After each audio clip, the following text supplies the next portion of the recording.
Yes, I welcome you to this lesson, the very first one of P.5 in term 2. I believe you've already got the workbook because these lessons follow the workbooks that are sold at school. So thank you for keeping on following us. I believe you're learning with us in this new class of P.5.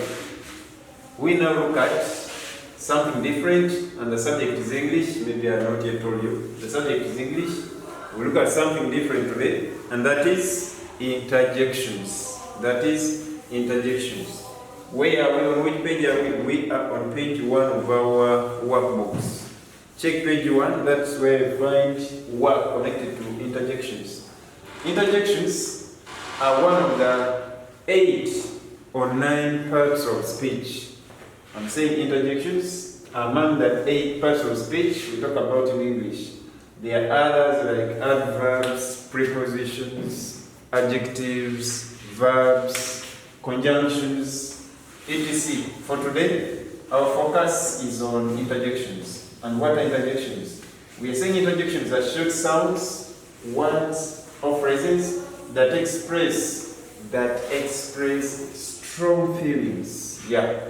We express strong feelings using interjections. And which strong feelings are those? The strong feelings talked about here are fear, talk about the strong feeling of excitement, the strong feeling of surprise, the strong feeling of anger.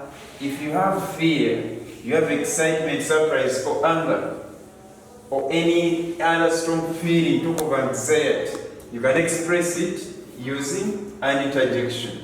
Yeah, people express those feelings using interjections. So, what are those examples of interjections we can talk about? Examples of interjections? Yes. You know, sorry. These things happen to most of us in our daily life. Sometimes you meet someone you've taken long without seeing. And what happens? Your first expression will be this. In most cases, wow, nice to meet you. So that is an interjection. That is an interjection. It is expressing excitement. You're very excited for having met that person you've taken long without meeting. So wow is an example of an interjection. What about when something wonderful happens to you? When something wonderful happens to you, how do you react? Yes, you have been at home. Again, you, from nowhere, your mom brings a birthday cake. Yeah, at your age, you love birthday cakes. The moment you come here, you look at that birthday cake, the first expression I guess will be this very one. Wow! Yeah. Meaning, you're very excited having seen that birthday cake. Then surprise, wonderful. Surprises. Which expressions can we use for surprise? You see something that is slightly surprising you. See, oh. Meaning you're surprised. You are surprised. Then disappointments, you can talk of disappointments as well. This is rare. You hear people say, alas.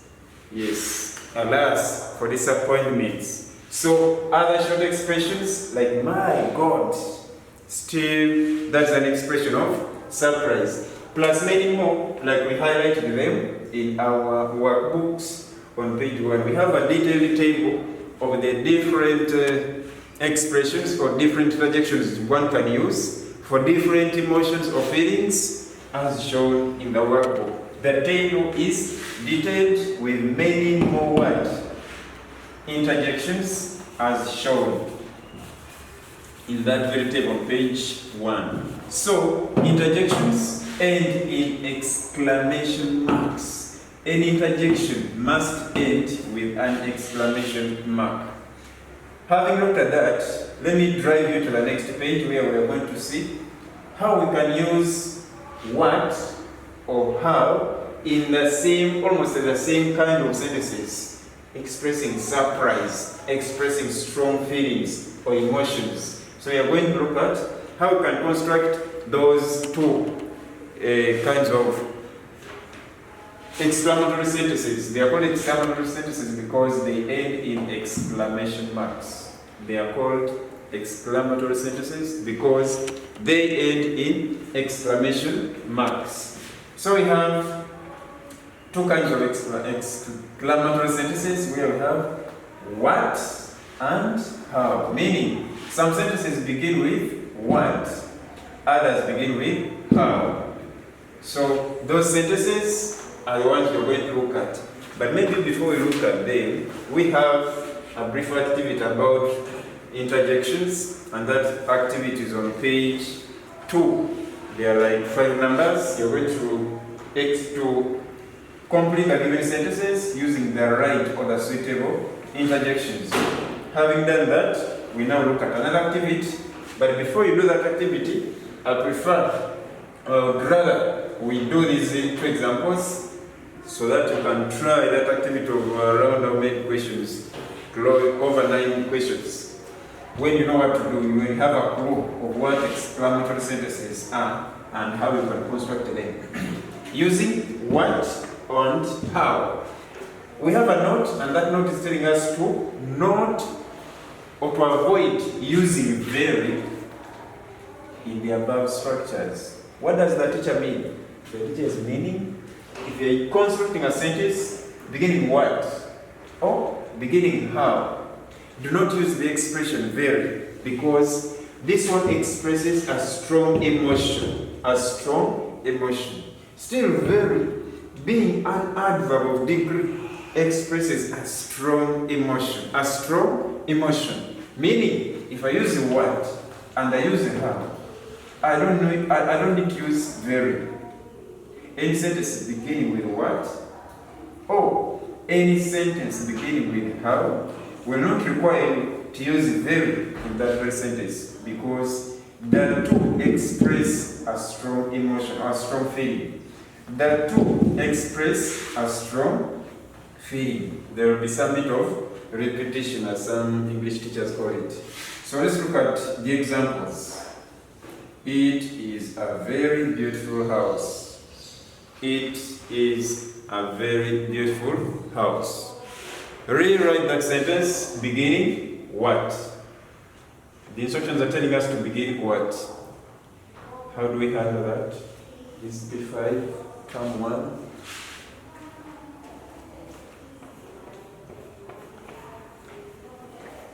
That's finished. What next? What are? You want to use very, the teacher has already told you in the note. When you use what, you don't need very. So we go straight to beautiful. What a beautiful house.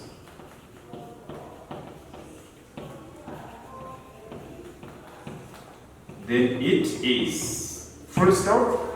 Very wrong.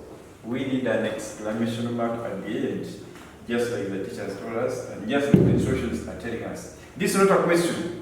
It begins with what, but it is used to express emotions in exclamatory sentences. So answer is, what a beautiful house it is. What a beautiful house it is.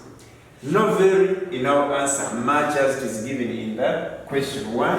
Very and what are used to express strong emotions. We go. It is a very good thing to live in harmony. It is a very good thing to live in harmony. Begin how? How good it is to live in harmony.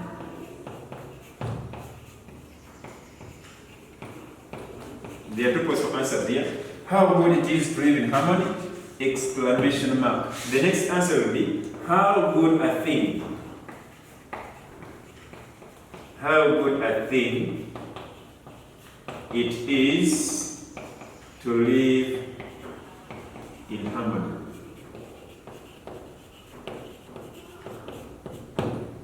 How good a thing it is to live in harmony. Correct. How good it is to live in harmony. That's also correct. So, They say what otherwise is enough. So I'm ending here with examples.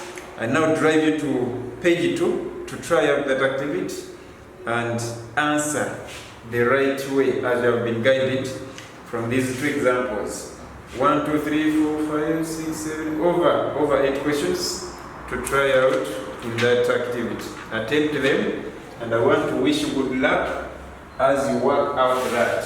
We can now clear this side, maybe use it for the explanations in the next work. So what else do I need to say in this lesson? Do I need to talk about in this lesson? We have something to do with punctuation marks. P.5, we need to learn how to punctuate our work. Punctuation accounts for a lot of marks in English. In fact, every sentence you construct in English as your answer requires you to have punctuate it well. For punctuation, be sure to fail. So today, the teacher here talk about punctuation marks at our level. P5, P6, P7. What are those different punctuation marks we need to look at? We have many more punctuation marks, like you can see. We are saying these are marks that are used in writing to divide sentences and phrases. They are marks used in writing to divide sentences and phrases. Let's look at the examples of those marks that are used to divide sentences and phrases in English. We have a full stop, or full stop as it appears on the board. So, what does a full stop look like? It looks like that small thing in brackets. It's a dot, that one we know right from P1. Then commas, what does a comma look like? It looks like this thing. It is in the shape of 9. In the shape of 9. That's the appearance of our comma. So a comma appears like this. Then a question mark, just the way you see it in brackets. That's our number 3. The apostrophe is not different from a comma.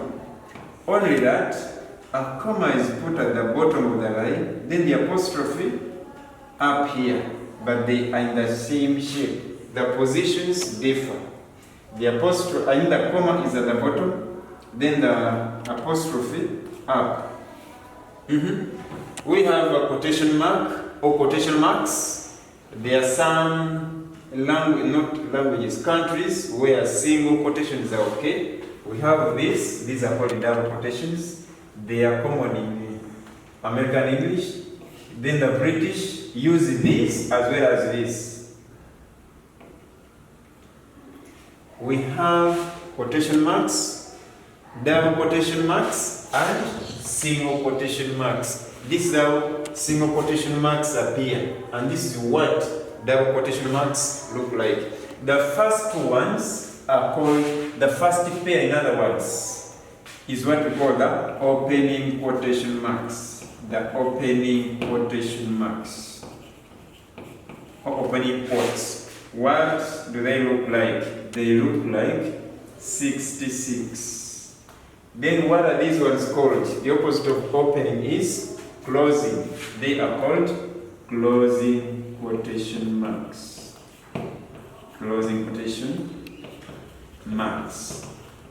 What do they look like? The closing quotation marks, unlike the opening quotation marks, look like 99. Quotation marks, we have opening quotation marks, 66, in form of 66. But do not write them like this. The teacher said they are like 66, so mine are like that. No. This is now pure 66. Shade it inside. But don't make it very, very big. If you make it very big, it will lose meaning to look like you are doing some bit of art in your paper. Okay. Then closing quotation marks, like I've told you, they look like 99. 99 in that shape. When do we use them? Details are going to be given to us. Yeah. Do we have them here? I don't think the teacher has talked about them in this list. But let me say something brief about quotation marks. Quotation marks are normally used in the direct speech. In the direct speech. In other words, when you're quoting words that were spoken by somebody else, yes, I speak words today, then tomorrow you'll say, the teacher said, check this. We normally put a comma here. Then we now apply our quotation marks, the opening quotation marks. The teacher said, punctuation marks are necessary in English. Punctuation marks are necessary. Let's stop there. Punctuation marks are necessary. Full stop. Then I apply my closing quotation marks. That's one of the best ways of using quotation marks. The opening quotations in form of 66, then the closing quotation marks in form of 99. Let's look at the details of the full stop, the comma, and the question marks, plus finally the apostrophe. I've already said something about the quotation marks. We have the full stop, and when we use the full stop, we are saying it is used at the end of a statement. A full stop is used at the end of a statement. Statements are either negative or affirmative. Affirmative sentences are what some learners call positive sentences. Positive sentences. Take a look at this. We have I am a boy. Full stop. So this is an affirmative sentence. In other words, an affirmative statement. Change it to negative. What are we going to see? I am not a boy. So both affirmative sentences or positive sentences and negative sentences end in full stops. End in full stops. That's how we use full stops. Next, when do we use full stops? We use full stops in abbreviations. For example, you can imagine, even before even making or constructing, giving a sentence, an expression with a full stop, I've already brought it in this very statement I'm writing. It is used in abbreviations to show, not showing anything. It is just used in abbreviations. The first abbreviation I've talked about is part of my sentence, and that is EG, which stands for example. An example of an abbreviation talked about is EG. Then the very example I wanted to bring is PTO. PTO. You see, that's an example of an abbreviation. Another example of an abbreviation talked about here is VOL, which is volume in full. Then TEL, full stop. DOZ, full stop. This is telephone number. So all those are abbreviations, and they have been written with full stops. This is one of the ways we can use full stops in our day-to-day English. The comma, when we use the comma, we use it before the name of the person being addressed in a sentence. We are saying we use the comma before the name of the person being addressed in any sentence. An example here.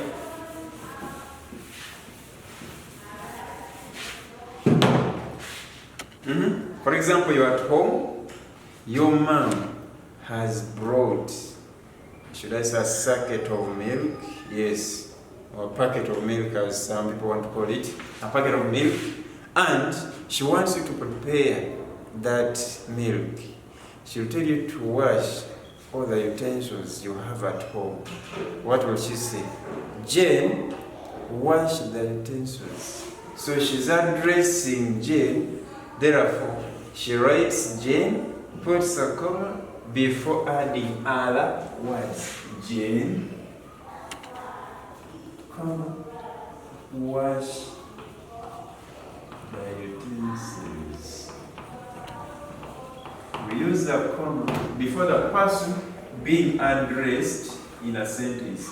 Here, my mom or the mom is addressing her daughter Jane. That's why you see Jane is the person being addressed. Like the statement tells us, we use a comma before the person being addressed. The teacher comes to your classroom and he asks,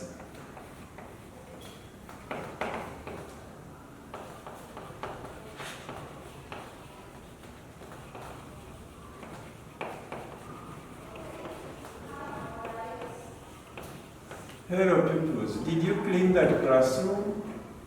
From pupils, he puts a comma to show you that these are the people that he is addressing. So after those people, we bring in a comma. That's what our bullet one means. Then it is used to separate items in a list. Used to separate items in a list. An example here, a living example here is the way we use commas in alphabetical order in English. There's a list of around 4 or 5 words, sometimes 3, that you're supposed to arrange in alphabetical order. And all those words are separated from one another using commas. Arrange these words in alphabetical order. You see, vehicle, comma, spanner, comma, toolbox, comma, tools, no full stop. Yeah, that's alphabetical order. We use a comma, a comma, a comma to separate items in a list. In this list, there are different items, so we separate them using a comma. The next way we can apply commas in our English is in letters. How do we use commas in letters? The comma is used at the end of the salutation, in the address, and the date. Yes. So let's look at an example of commas in letters used at the end of the salutation. We start with our address because the letter normally begins with the address. What's the address of your school? The address of my school is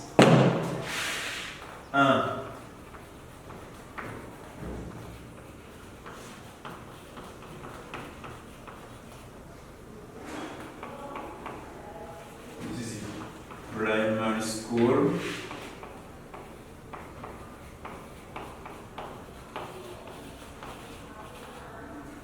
Kampala.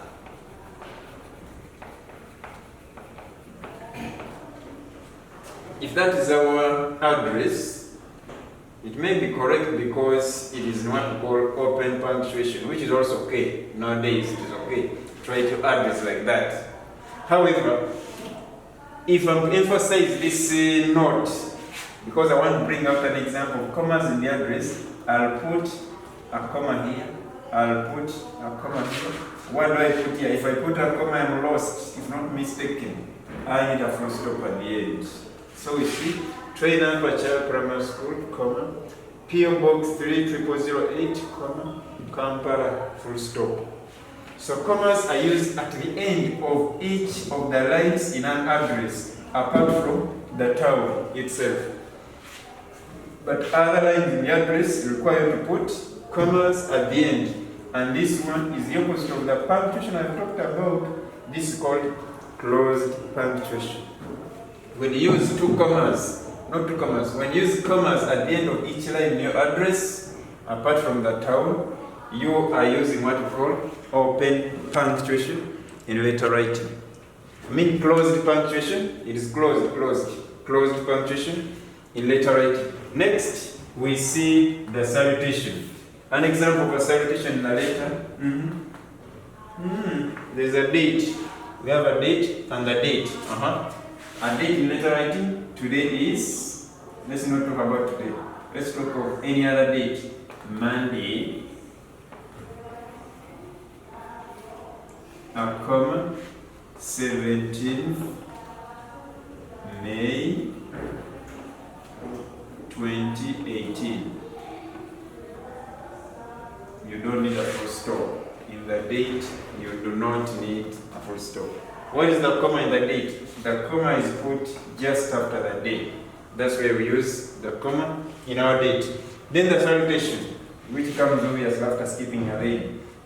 Now it appears like I'm teaching letter writing, but I'm not teaching letter writing. I'm teaching you how best you can use a comma, which comma is again very important for earning you marks in a letter. The salutation now, dear who? Dear Salim. A comma. Another example, dear who? Dear Alice. A comma. So when we use a comma, or where do we use a comma in the salutation? We use the comma after the person being addressed in the salutation of a letter. Where else can we use a comma? We can also use a comma in yes or no responses. In yes or no responses. Do I need to give you a living example to that? I can now clear this part to get where to write the example to that. Using commas in yes or no responses. Did you do the work? Yes, teacher. Did you read the books? No, teacher. Yes, teacher. Another can say, yes, comma, we did. Did you do that work? Yes, we did. Yes, any response that begins with a yes, any response that begins with a no, you put a comma, after that yes, after that no. Did you sweep the classroom? No, teacher. No, comma. You can say, no, we did not. No, we did not. Full stop. Have you eaten lunch? No, comma. I have not. Or I haven't. A no followed by a comma. A yes followed by a comma. So we use commas in yes or no responses. What next? The question mark. The question mark is used at the end of a direct question. We use a question mark at the end of a direct question. Examples of direct questions. You know, we have direct and indirect questions. Today the teacher wants to talk about a direct question. When do we use a question mark? We use a question mark at the end of a direct question. Indirect questions, teachers will talk about them when they are teaching about speeches, especially the reported speech. For now, we want to look at what is a direct question. Direct questions are those very questions you can think of.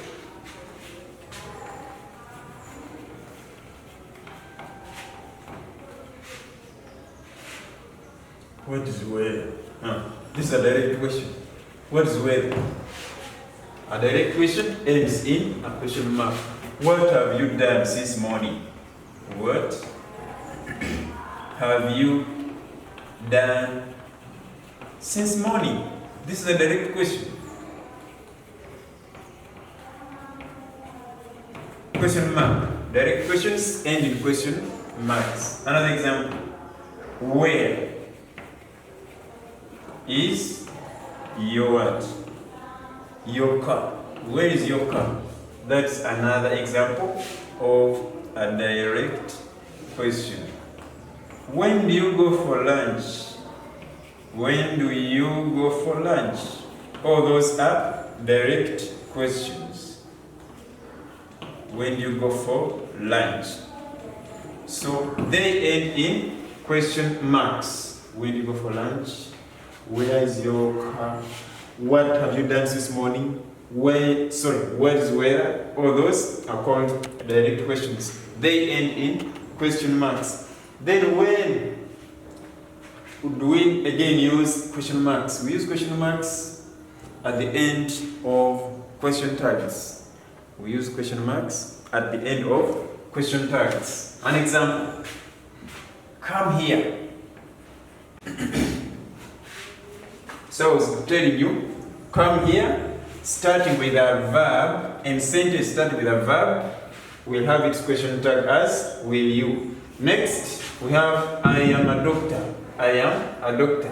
And I, we have and I as our question tag, and all question tags end with question marks, like the note says in that in those notes under the question mark. Next, we have the apostrophe. When do we use the apostrophe? We use the apostrophe in contractions. We use the apostrophe in contractions. What are those contractions that teacher is talking about? Teacher, what are the examples of contractions? You have never heard of the word contractions. Contractions are words like can't. You see the comma coming naturally. Don't. Won't. We are shortened to this one. We apostrophe RE. She is shortened to this. Those are all contractions, and to write them successfully, to write them well, you need an apostrophe. You need an apostrophe. Think of any other short forms that require an apostrophe. They are called contractions. They are called contractions. It is also used to show possession. It is used to show possession. Possession, yes. We can use the apostrophe to show possession. When you have, okay, your name is Annette. Then you own a bag. In other words, you possess a bag. We will have this expression. That is Annette's bag. The apostrophe is used to show possession, meaning Annette possesses a bag, or Annette has a bag, or Annette owns a bag. So we say that is Annette's bag. The apostrophe comes, then you add S to show possession. You get that? But like our books, in fact our books have details of this. Yes, when we teach, you get the details in the workbook. But for nouns that end in S, nouns ending in S, will require you to put the apostrophe after S. The apostrophe comes after S for nouns ending in S. But still it is used to show ownership or possession. And you'll see, now you have words, names that end in S. That is James apostrophe after James bag, meaning James possesses that bag. So you see, that is James's bag. That is James's bag. Correct. So we have a simple activity about those different punctuation marks that teacher has been teaching, or that teacher has been discussing with you in this lesson. And that activity is on page 7. We have an activity on page 7 concerning whatever we have been discussing in this lesson. I want to say thank you for being part of us in this lesson, and I believe you have learned a lot about punctuation marks. The next time we meet, the same teacher will be taking you through letter writing. Today I said something small about letter writing. Yes, I've talked a little about letter writing. That is the address, the salutation, the date. Now, details of this next week. Should we say next week? Okay, I'm saying next, in the next lesson. Not next week, not necessarily next week.